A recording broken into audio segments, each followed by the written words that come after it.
మొదటి ఆదివారంగా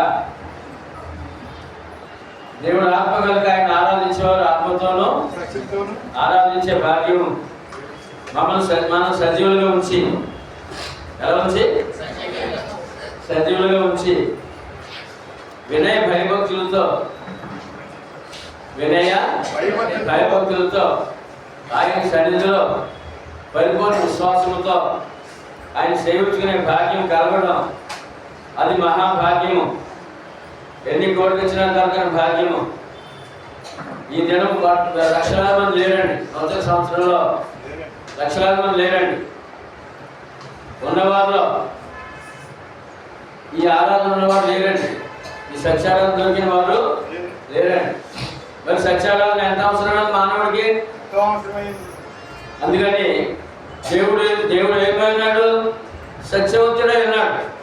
ఎవరైనా సత్యవంతుడు. యేసు నేనే మార్గమును సత్యమును జీవమును అని ఆయనే సరిగ్గా చెప్పుకున్నారు. నేను సత్యము అని మాట, నేనే మార్గం అనే మాట, నేనే జీవము అనే మాట. ఈ మూడు విషయాలు లోకానికి దొరకలేదు, మనకు దొరికాయి. మన ద్వారా ఇతరులకు అందించవలసిన బాధ్యత మన మీద ఉంది. ఎందుకంటే మనం ఆయన పిల్లలము, ఆయన భక్తులము, సేవకులము. ప్రతి ఒక్కరు సేవకులేనండి. ఎందుకంటే సత్యవాక్యం దొరికింది కానీ మీకు చెప్పే అధికారం ఉందండి. ఇతరులకు చెప్పే అధికారం మీకు ఉందండి. మీరు నమ్మాలి కనుక, అది అబద్ధం కాదు కనుక చెప్పనందుకు అవకాశం ఉంది, అధికారం ఉంది. అవకాశం ఉంది, అధికారం ఉంది.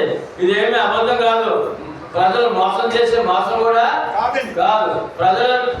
ప్రజలందరికీ కూడా క్షేమం కలిగించే సత్యవాక్యము, సత్య మార్గము. యోహాను సువార్త 8వ అధ్యాయము 45లో యేసు ప్రభువు ఏమన్నారండి?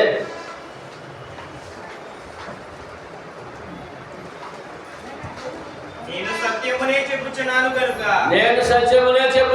కనుక మీరు నన్ను నమ్మరు. మరి సత్యం యేసు ప్రభువు ఏం చెప్పారు? ఏం చెప్పడానికి వచ్చారు లోకానికి? సత్యమే చెప్పడానికి వచ్చారు ఆయన. ఇప్పుడు మానవుడు సత్యం కావాలా, అబద్ధం కావాలా? అబద్ధం నష్టమా లాభమా? అబద్ధం నష్టమా లాభమా? ఇప్పుడు మన గురించి ఎవరైనా అబద్ధం చెప్పాలంటే మన కుటుంబాలు లేకపోతాయండి. ఎన్నో అబద్ధాలు చెప్తున్నారు మన మీద. కొన్ని నష్టాలు కష్టాలు అందుకే ఎదుర్కొన్నాం మనం. మన లేని పొగాలు పుట్టిస్తారు, లేని పొగాలు పుట్టిస్తారు. ఏమన్నా పుట్టినప్పుడు ఏమైపోతుందా? కుటుంబాలు నాశనం అయిపోతాయి కదా. దేని వలన? అబద్ధం వలన. ఉన్నట్టుగా కాదు. ఆ కుటుంబం పలానా మంచివాళ్ళండి, లేకపోతే వాళ్ళు కష్టజీవులండి, వారు కష్టపడి పైకి వచ్చారు, ఇలా చెప్పాలి. అలా చెప్పరు. చెప్తారండి? చెప్పరు. చెప్పరు. ఏం చెప్తారు? అలా ఆమె అలా అంటారు కదండి.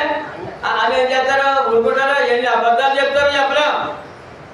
ఆ అబద్ధాల వల్ల భౌతిక అబద్ధాలు అయ్యి. ఏ అబద్ధం అనేది? భౌతిక, కుటుంబాలు, శరీర సంబంధ అబద్ధాలు చాలా ఉన్నాయి. దానివల్ల మానవుడు చాలా నష్టపోతున్నాడు, కష్టపడుతున్నాడు. మన కుటుంబాలు ప్రేమ కోల్పోతున్నాడు. ఒకరి మీద ఒకరు మంచి చెప్పరండి, అబద్ధం చెప్తారండి. ఆ విధంగా మనం నష్టపోతున్నాం. మనం కొన్ని కష్టాలు కూడా, దుఃఖాలు కూడా మనం పడుతున్నాం. అదేవిధంగా లోకము అబద్ధాలు ఉంది దేవుడి విషయంలో, ఆత్మ విషయంలో. మరి మానవుడు నష్టమా లాభమా? నష్టమే.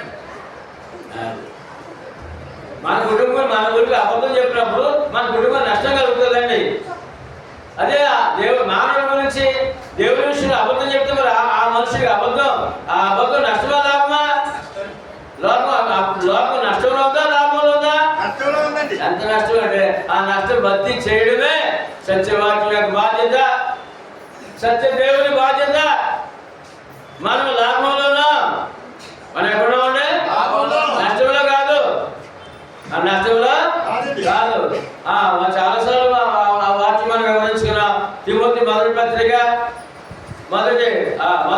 6వ వచనంలో ఏమన్నాడంటే సంతుష్టి సహితమైన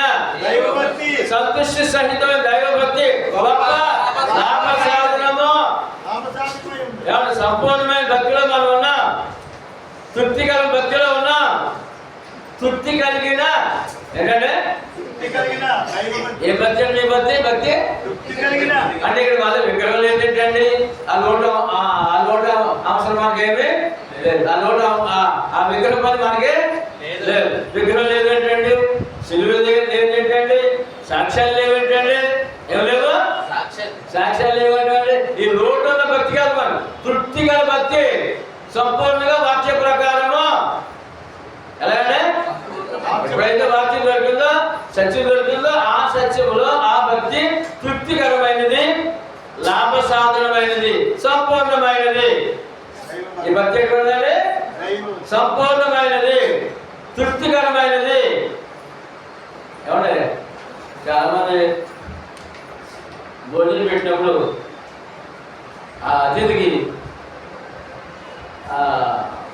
గేజుకొని మన ఆహారం పెడుతుంటాం. ఈ చికెన్ వేసుకోండి, ఈ మటన్ వేసుకోండి, ఈ గుడ్డు కూర చేసుకోండి, తినేసి పులుగు తినేసి అంటారు. ఉత్తరం ఏకేంద్ర నాకు అన్నప్పుడు కొన్ని వేసేస్తుంటారు. అప్పుడు సంతుష్టిగా పెట్టుకోవద్దు అంటారు. ఏమా ఆహారం పెట్టినప్పుడు వారు తృప్తి పడినప్పుడు మాట్లాడారు. సంతుష్టిగా తిన్నానండి అంటారు. ఏంటంటే సంతుష్టిగా, సంపూర్ణంగా. ఏమన్నా ఇంకా మన నాటు భాష చెప్పండి, పీకిందాకా నాటు భాష అండి. దేవుని వాక్యం మీకు అలా కోరపడదండి, పీకిందాకా. ఎలాగంటే సంపూర్ణంగా, సంతుష్టిగా. ఇదండి భాగ్యము. ఆత్మకు ఆహారం కావాలి కదండి, మరి కావాలా? ఆహారం ఎలా దొరికింది మనకి? ఎలా దొరికింది? మొన్న ఎవడో ఎలా జరిగింది అన్నాను ఒక ఆయన్ని. అంత బాగుంది కదండి, ఐటెంలు ఎక్కువ అయిపోయాడు వాళ్ళు. ఐటెంలు అంత బాగుందండి. అవి తెల్లపోయాడు, అది అర్థం. ఏదంటే తెల్లపోయాడు అంటే అర్థం ఏంటి? సంతృష్టిగా పెట్టారండి అని. మటన్ వేసుకోండి, మరి చికెన్ వేసుకోండి, మళ్ళీ తలకాయ కూర వేసుకోండి, గోంగూర మళ్ళీ ఏంటది గోంగూర కూర వేసుకోండి, మరి కొబ్బరికాయ పచ్చడే. దాన్ని ఏమన్నారంటే ఆ భోజనం పూజించిన వారు సంతృష్టిగా తిన్నామంటే అంటారు. ఎలాగంటే మరి దేవుడి వాక్యం వద్దలాగా వద్దా? ప్రభుత్వం ఏమన్నారంటే 4 మత్తయి సువార్త 4వ వచనంలో సాతాను శోధిస్తాడండి. అందుకైన మనుషుడు రొట్టె వలన మాత్రం కాదుగా, దేవుని నోట నుండి వచ్చు ప్రతి మాట వలనను జీవించును అని. మనుషుడు రొట్టె వలన మాత్రం కాదు అంటే ఆహారం వల్ల మాత్రమే కాదు, దేవుని నోట నుండి వచ్చి ప్రతి మాట వలన జీవిస్తాడు. అంటే ఇంకా మనుషుడు ఎవరు? ఆత్మ. ఆ మనుషుడు ఎవరండి? ఆత్మ. ఆత్మ అయినటువంటి మనుషుడు, నిజమైన మనుషుడు ఆత్మ అండి. సరైన ఎంతకాలం మనం? ఎంతకాలం? 70, 80, అధిక పాల్గొంటే 40 అంటండి. తర్వాత ఆయాసము, దుఃఖమే. అంటే తీసుకెళ్ళిపోతేవా అనే సమయం అన్నమాట. కనుక ఇక్కడ ఏం చెప్తున్నారు? ఏం చెప్పారండి? ఎప్పుడు ఏం చెప్పారండి? ఏ ఆహారం చెప్పారండి? ఆత్మయ ఆహారము. ఆ మనుషుడు ఏమన్నాడండి? యశ్వరం దృష్టిలో ఆత్మ ఉన్నాడు. యశ్వరం దృష్టిలో ఏమన్నాడు? ఆత్మ ఉన్నాడు. మరి చదవండి, మనుష్యుడు అన్నాడు. మనుష్యుడు రొట్టె వలన మాత్రం కాదు గాని దేవుని నోట నుండి వచ్చు ప్రతి మాట వలన జీవించును అని వ్రాయబడి ఉన్నది. జీవవాక్యం దొరికిందా మనకి? అలా చెప్పాల. జీవవాక్యం దొరికిందా? మన ఆత్మ బ్రతికే వాక్యం దొరికిందా? జీవవాక్యం. ఈ వాక్యం పేరేంటంటే జీవవాక్యం. మనుషుడు దేవుని మాటలా జీవిస్తాడయ్యా అన్నాడు. ఎందుకంటే మనం కూడా మరి ప్రభు నమ్మక ముందు, రక్షణ పొందక ముందు మన స్థితి ఏంటంటే ఆత్మీయంగా చచ్చిన వారు లెక్క. ఆత్మీయంగా చచ్చిన వారు. ఎఫెసీయుల పత్రిక 2వ అధ్యాయము 1వ వచనంలో మీ అపరాధముల చేతను పాపముల చేతను మీరు చచ్చిన వారే ఉండగా ఆయన మిమ్మల్ని క్రీస్తులో బ్రతుకునందుకు ఏంటి ఆధారము? సత్య వాక్యము.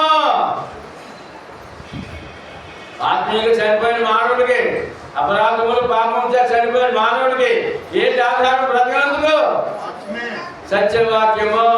అంటే సత్యవాక్యము.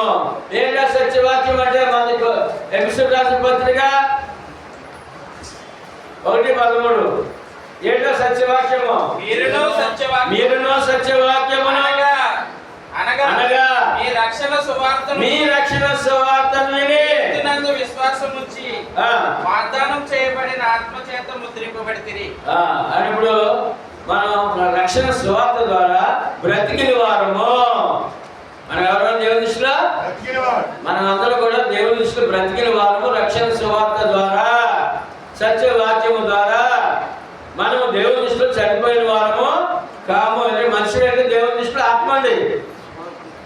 మనుషుడు అంటే దేవుని దృష్టిలో ఎవరంటే ఆత్మ. ఆ ఆత్మకు ఆహారం కావాలి. అది దేవుని నోటి మాటలే కావాలి, మనుషుల మాటలు కాదు. మనుషుల మాటలు ఎప్పుడైనా మన సొంత మాటలు చెప్పుకున్నామంటే ఎప్పుడు కూడా వాక్యం ఏముందో అదే మాట్లాడుకున్నాం తప్ప మన సొంత మాటలు పని ఏం లేదు. సొంత మాటలు మన క్షేమకరమైనది కాదు. సొంత మాటలు క్షేమకరమైనవి మన ఆత్మకి. అది శరీర సంబంధం ఉల్లాసం కొరకు దేని కొరకు అంటారు తప్ప సొంత మాటలు. మరి వాక్యం అయితే ఆత్మ సంబంధం ఆశీర్వాదం కొరకు, ఆరోగ్యం కొరకు, సజీవంగా ఉండడం కొరకు వాక్యం అవసరమైనది. మరి బ్రతికిన వాళ్ళం కదా మనం. మరి ఆ దేవాన్ని కాపాడుకోవాలి కదా. కాపాడుకోవాలండి. మరి దానికి ఆధారం ఏంటి? అది మన వాక్యమే. బ్రతకందుకు వాక్యమే, జీవించినందుకు వాక్యమే అని యేసు ప్రభు వారు సాతాను శోధనలో ఆయన ఇగో ఆగ్రహిస్తుంది కదా. యేసు ప్రభు అంటాడు సాతాను ఉపవాసం 4 రోజులు ఉపవాసం ఉన్నాడండి. ఆయన ఉంటే నీకు ఆగ్రహిస్తుంది కదా, గమనించాడండి. సందర్భాన్ని బట్టి సాతాను వస్తాడు. యేసు ప్రభు దగ్గరికి వచ్చేసాడండి.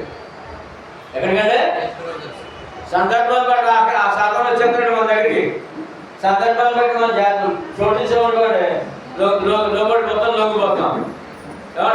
ఏమండి దేవుడి ఆశీర్వాదం కోల్పోతాం. కనుక ఆ సందర్భం ఏంటంటే యేసు ప్రభు 4 రోజులు ఉపవాసం చేశారండి.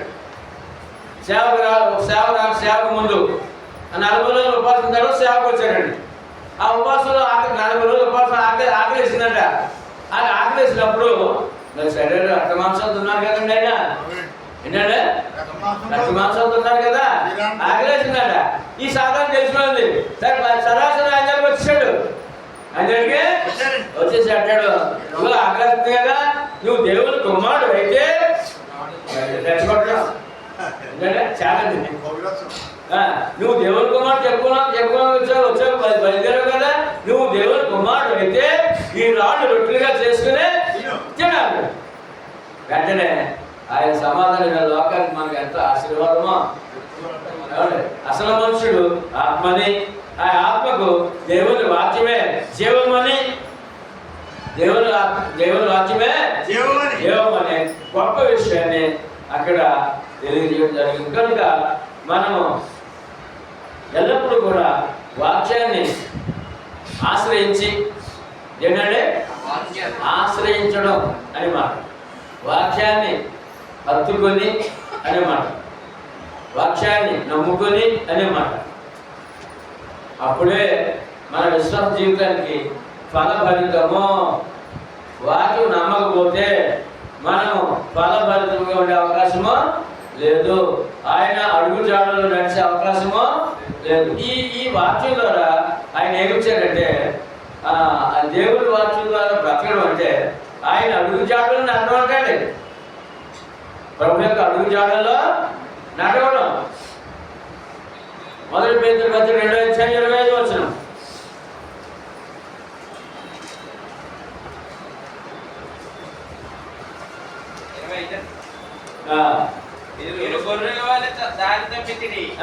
దాని ఎప్పుడు మీ ఆత్మ కాపరి అధ్యక్షుడైన ఆయన వైపుకు మళ్ళీ ఉన్నారు.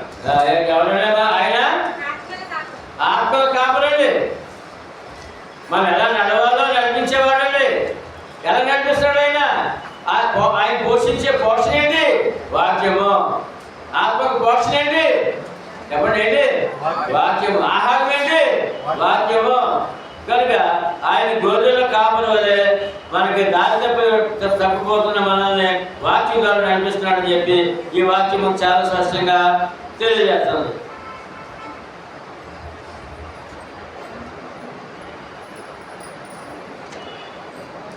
ఎవరండి యేసు ప్రభు? గొర్రెల ఎవరు? దారి తప్పిన గొర్రెలు కదా. ఎవరండి? దారి తప్పిన గొర్రెలకు ఎవరు? ఈ ఆత్మల కాపరి అధ్యక్షుడు. ఇప్పుడు బాధ్యత ఎవరిదండి? ఈ వాక్యం అవసరం ఏంటండి? యేసు ప్రభు యొక్క సత్యవాక్యం అవసరం ఏంటండి? దారి తప్పిన గొర్రెలకు ఆయన మంచి కాపరిగా నడిపించినందుకు ఎల్లవేళ సిద్ధంగా ఉన్నారండి. మనము ఆయన అడుగు జాడల్లో మనం ప్రయాణం చేయాల్సిన అవసరత ఉంది. అడుగులు అడుగేస్తున్నాం. మనం ఎందుకు వేయాలి అంటే మన ప్రయాణం పరలోకములకు. అమ్మా చచ్చిపోతారు ఎక్కడికి? మన ప్రయాణం పరలోకం. దారి తెలియదు కదా మనకి. ఏం తెలీదు? దారి తెలియదు కదా. ఆ దారి మరి ఎలా తెలిసిన? అడుగు జాడలండి. ఆయన అడుగు జాడల్లో ఆయన ఆత్మ కాపులుగా ఆయన నడిచాడు, పరలోకి వెళ్ళారు, వచ్చాడు, మరి మనకు ప్రాణం పెట్టారు, మరి ఆ యొక్క వాగ్దానం మనకి ఇచ్చారు. ఏంటో వాగ్దానం అంటే